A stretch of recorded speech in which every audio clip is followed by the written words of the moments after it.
iragile ngirame forora Deme baba ninga falenebe iragile ngirame forora Imuti mirio kuimede irame kafera Imuti fefe surude irame kafera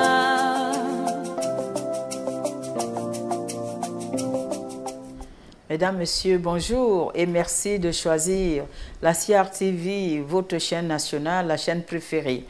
Ce matin, Manette du savoir de rôle, le tapis rouge à une gracieuse dame, une chef d'entreprise, une femme dynamique, Madame Adèle Kanchouan. Bonjour Madame. Bonjour. Et bonne année. Merci beaucoup, bonne année à vous aussi. Comment allez-vous? Je vais très bien, merci. Et bienvenue à Manette du savoir. Oui, je dirais je suis une jeune Camerounaise, dynamique, chef d'entreprise, oui, épouse et mère au foyer. Contez-nous votre histoire. Mon histoire, elle est très longue. Je vais essayer de vous... Nous avons le temps pour vous. Voilà, ok. J'ai commencé chez Unilever Cameroun en 1996. Comme étant une petite stagiaire qui s'occupait des archives. En tant que stagiaire aux archives, je sortais, n'est-ce pas, j'étais étudiante à l'école supérieure de commerce et sec de Douala. Donc, je faisais juste des stages académiques. Et il s'avère qu'à l'issue de mes études, en tant que marketing, parce que j'ai fait des études de marketing à l'ESSEC. Quand j'ai finalisé mes études en 1997, j'ai commencé responsable logistique et ensuite j'ai mis à peu près 8 ans à ce poste. Ensuite, je suis passée directeur supply chain.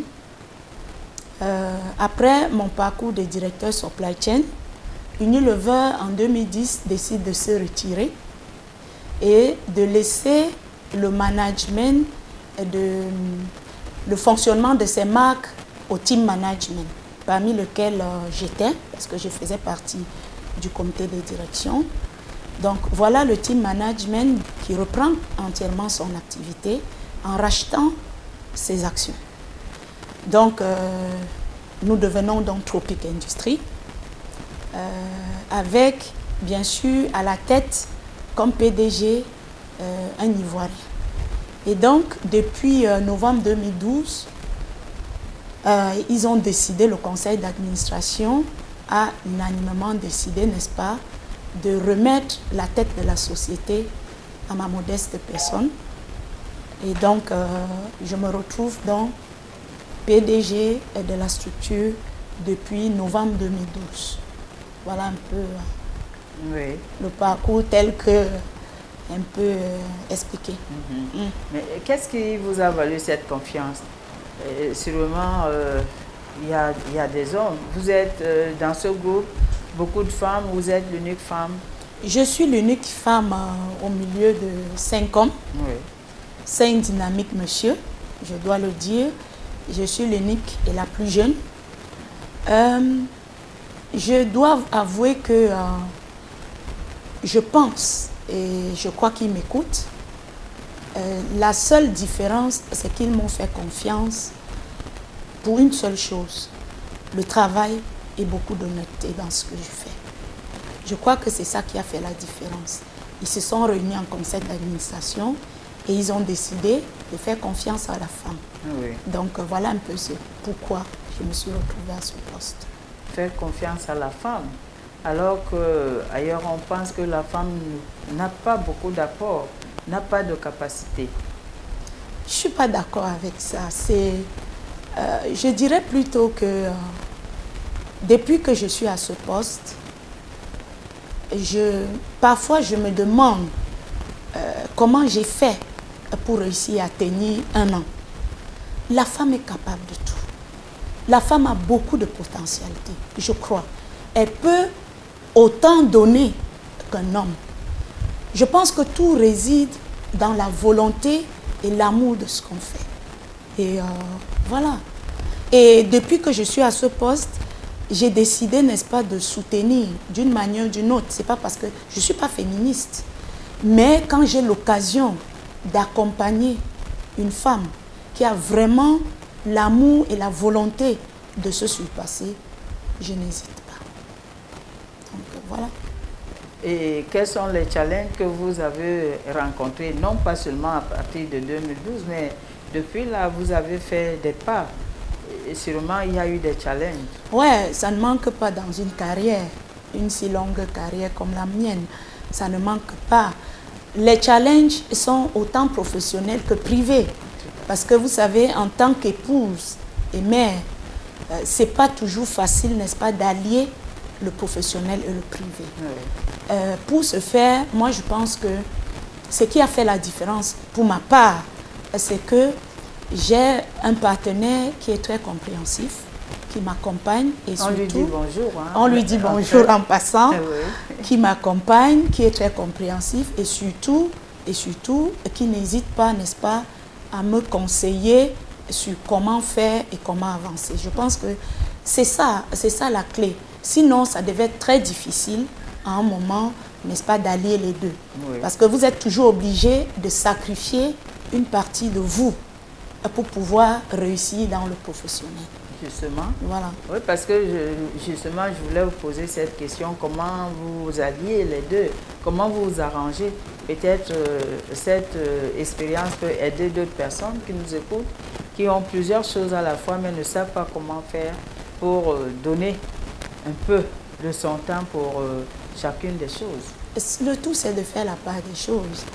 Moi, je pense que la manière dont je fonctionne, j'espère, satisfait un peu tout le monde. C'est-à-dire, on se donne du temps pour la maison et on se donne du temps pour le professionnel. Et comme je l'ai dit, tout dépend du partenaire que vous avez en face. Et si vous avez un partenaire qui a la réelle volonté, n'est-ce pas, et qui comprend la lourde tâche qu'est la vôtre, je pense que vous réussirez. Ouais. Sûrement, vous avez également écouté le message du chef de l'État et vous êtes à la tête de cette entreprise. Oui. Et quelle réaction quand vous avez écouté ça? Vraiment, le chef de l'État a, si vous voulez, à mon avis, a mis le doigt sur le problème qui nous habite en ce moment. Parce que au Cameroun, on a tout. Okay? On a des ressources naturelles variées et abondantes. On a une stabilité et on a la paix. On a une bonne stabilité politique et on a la paix. On a des institutions modernes. Mais le problème, c'est qu'on ne comprend pas pourquoi, par rapport aux autres pays, parfois moins nantis que le Cameroun, pourquoi nous sommes un peu à la traîne. Et pour ma part, si vous voulez, je pense qu'on a un problème comportemental au Cameroun. Oui. Le problème comportemental, c'est quoi? C'est-à-dire, on privilégie l'intérêt personnel à l'intérêt général. Ça, c'est ma façon de voir. Il l'a même souligné. Ah oui, parce que c'est tout à fait logique. Et aujourd'hui, le Camerounais est très individualiste. Et ce n'est pas bon pour l'évolution d'un pays. Nous devons fonctionner, si vous voulez, comme on dit, une seule main ne peut pas attacher un paquet. Nous devons fonctionner de manière unie pour pouvoir mieux avancer. Donc voilà, moi je pense qu'il a réellement touché, n'est-ce pas, le problème qui nous habite, l'individualisme. Et selon vous, qu'est-ce qu'il faudrait faire pour sortir de cette tare? Parce que c'en est une. Mais bien sûr, le problème c'est je pense qu'il faut retravailler les comportements. Il faut retravailler les comportements des Camerounais dès le bas âge en fait. Parce que c'est quelque chose en général. C'est un environnement dans lequel on évolue. Et je pense que pour arriver à le changer, on va commencer par nos enfants. À leur montrer qu'ils ont intérêt, n'est-ce pas, à regarder plus la collectivité que l'individuel. Donc voilà, c'est un travail de longue haleine, mais je pense quand même qu'on peut y arriver. Oui, mais d'autres vous diront, oh, ils sont déjà vieux, on ne peut plus rien. Pour les Camerounais actuels, oui. Ben, Non, il n'est jamais trop tard pour changer les choses. Je ne pense pas. Il suffit de trouver des méthodes efficaces et adéquates à chaque problème qu'on rencontre. Non, je ne pense pas. Il y a des experts, certainement, que si on consulte pour le comment faire pour y arriver, certainement ils auront des réponses qui pourront nous apporter des fruits à très court terme. C'est vrai, je ne connais pas ce côté politique, mais on peut quand même faire allusion. Donc on pensait que l'année 2013 était celle de la femme. Vu ce qui s'est passé au niveau du Sénat, au niveau du Parlement, j'aimerais quand même savoir comment vous avez réagi et comment vous lisez cet aspect de choses. On en a, je vous ai dit tout à l'heure, je pense que la femme est en train vraiment de prendre son envol. Le temps, comme on dit, le temps de la femme, je pense, est arrivé. Et ce n'est que le début. Les femmes, on s'est rendu, peut-être on a mis un peu plus de temps à le savoir, mais on se rend compte bien aujourd'hui que les femmes sont capables de beaucoup de choses. Mais j'en profite, n'est-ce pas, pour déjà féliciter les hommes qui font confiance aux femmes, parce que c'est des gens qui ont déjà de la vision. C'est-à-dire qu'ils ont compris que pour que le monde avance, il faut forcément associer la femme, qui est un peu la mère de l'humanité aussi. Oui. Voilà.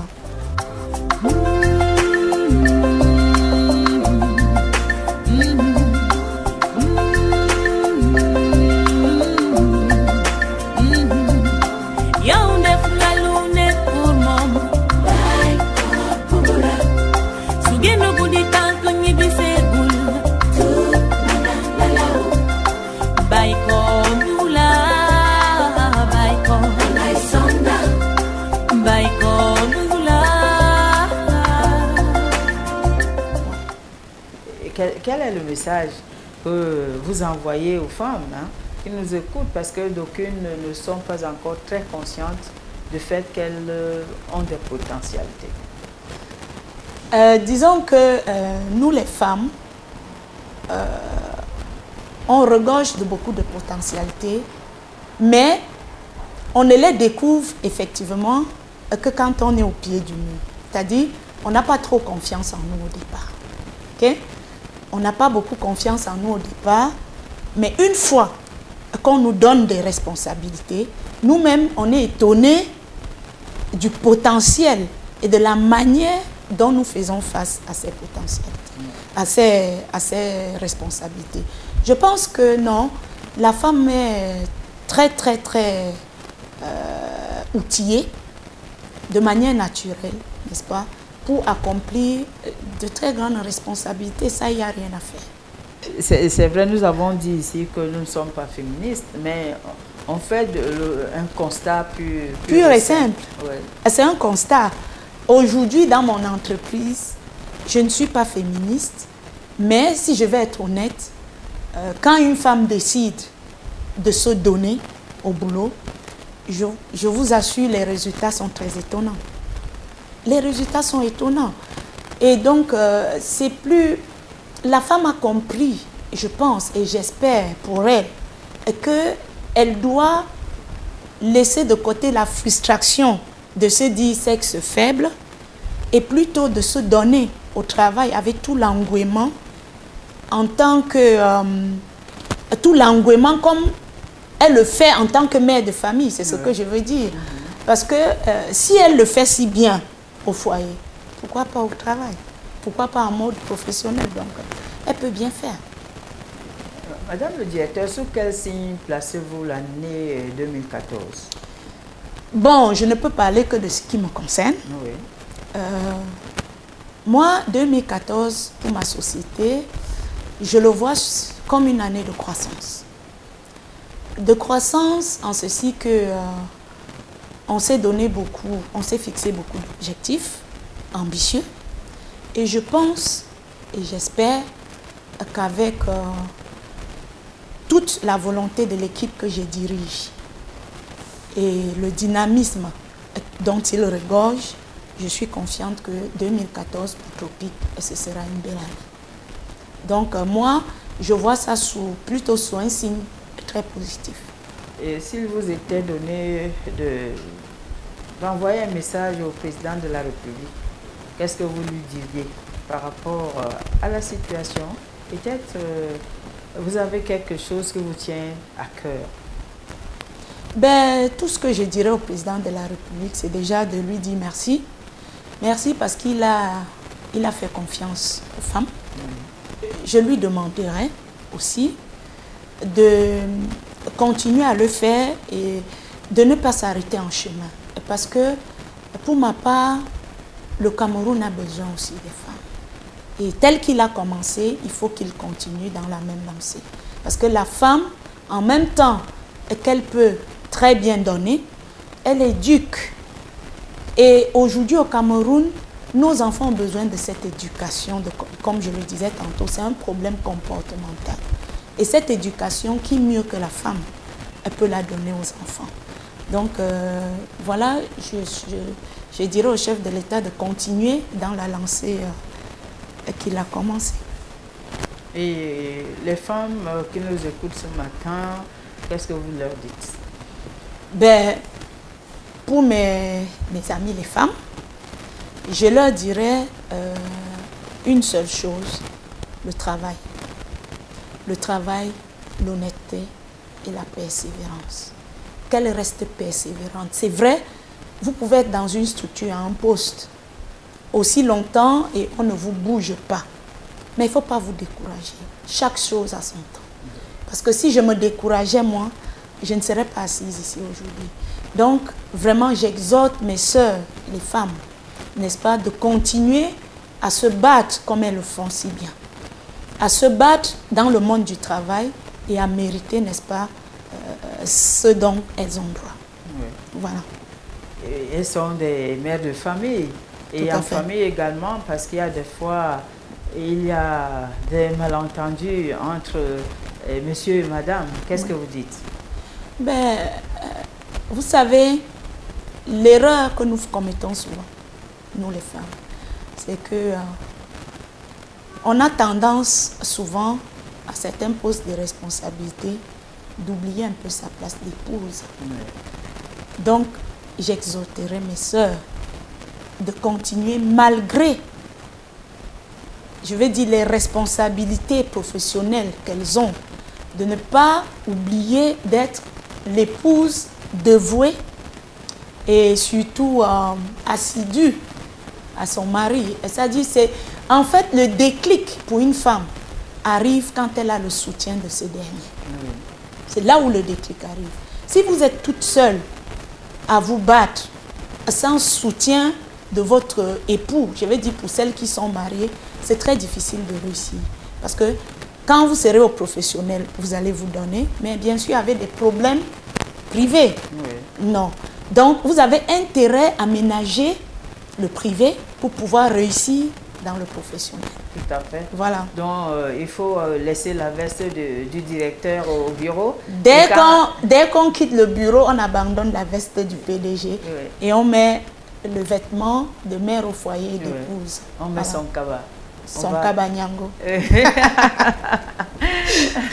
Oui, et refaire cette bonne cuisine parce que c'est également quelque chose... c'est très important. Oui. C'est très important.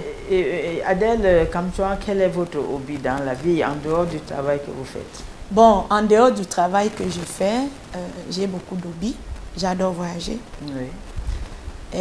J'ai la chance d'ailleurs que mon poste, le poste que j'occupe, me donne un peu plus de latitude à faire ce que j'aime bien faire. Oui. C'est-à-dire, j'adore découvrir, ça c'est un. Et puis, j'adore être en famille. Franchement, je ne suis pas une dame de... comment dire? De l'extérieur. De l'extérieur, non. Oui. Je suis plutôt une dame d'intérieur. J'adore, pour le peu de temps qui me reste, accorder ce peu de temps à mes enfants et à mon époux. Donc, voilà. Et pour terminer, quel est le projet qui vous tient à cœur? Si vraiment vous avez un projet que vous aimeriez réaliser d'ici et suivant le temps que le Seigneur vous accorde. Pour vous dire, le seul projet que j'ai aujourd'hui, c'est de hisser cette société, n'est-ce pas, au rang, n'est-ce pas, de très grande société internationale. Aujourd'hui, c'est le seul projet qui m'habite et je m'y mets à fond. Vous croyez au Cameroun? Oui, bien sûr. J'y crois. Attendez, un pays qui regorge d'autant de potentialités, de ressources et tout, de stabilité, de paix, comment ne pas y croire? J'y crois, bien sûr. Qu'est-ce que vous dites à votre mari? Que je l'aime. Et que je lui dis ensuite merci pour tout le soutien, pour tout l'accompagnement, et que je reste une épouse, malgré mes responsabilités, dévouée et respectueuse. Voilà. Le Seigneur a également une place dans votre vie? Trop importante. Trop importante. D'ailleurs, c'est lui la lumière de tout ce que je fais, je dois l'avouer. Le Seigneur dans ma vie et dans celle de ma famille, on peut le dire, c'est notre point focal. Donc, voilà. Nous sommes des grands chrétiens, pratiquants. Donc, pour nous, la foi, l'Éternel, c'est quelque chose de très grand. L'Éternel est mon berger, je ne manquerai de rien. Je ne manquerai de rien. Voilà. Ça a été un très grand plaisir. Madame Adèle Camtran, femme dynamique que nous avons eu le plaisir de recevoir ce matin. L'équipe de Manège du Savoir vous souhaite bon vent. Merci beaucoup, madame. Bonne journée à vous. Bonne journée, chers amis téléspectateurs.